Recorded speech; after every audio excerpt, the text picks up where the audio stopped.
Hello hi friends, welcome to our channel. నేను మీ KMR. So friends, వీడియోకి వెళ్ళిపోయే ముందు చిన్న రిక్వెస్ట్, మన ఛానల్ని సబ్స్క్రైబ్ చేసుకోండి. ఇప్పుడు మీరు చూస్తున్న రోడ్డు వచ్చేసి విజయవాడ నుంచి హైదరాబాద్ వెళ్ళే హైవే అనమాట. 4 లైన్స్ హైవే. జూపూడి అనే దగ్గర ఉన్నాం. విజయవాడ నుంచి జస్ట్ ఒక 10 కిలోమీటర్ల ముందుకు వచ్చామన్నమాట.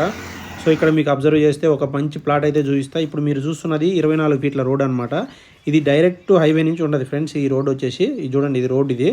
అయితే ఇక్కడ మనకు ఒకటి 240 గజాల ప్లాటు మంచి సైజులో అయితే ఉంది. ఈస్ట్ ఫేసింగ్ ప్లాట్ అనమాట ఇది. సో 40-54 సైజు ఇదే. ఈ 4 రాళ్ళ మధ్యలో ఉన్న ప్లాటే అనమాట. చుట్టూ కూడా ఏంటంటే మంచి రెసిడెన్షియల్ జోన్ ఉంది. ఇన్వెస్ట్మెంట్ చేస్తే మంచి భవిష్యత్తులో మంచి రిటర్న్స్ వచ్చే అవకాశం ఉంది. ఇక్కడ నుంచి మనకు విజయవాడ వచ్చేసి జస్ట్ ఒక 17 కిలోమీటర్స్ వస్తుంది. జస్ట్ మనం చూస్తున్న ఈ వెంచర్కి అవతల Nimra college of medical sciences అని అది మెడికల్ కాలేజ్ కూడా ఉంది. సరౌండింగ్స్లో మనకు థర్మల్ పవర్ జనరేషన్ కంపెనీస్ కూడా ఉన్నాయన్నమాట.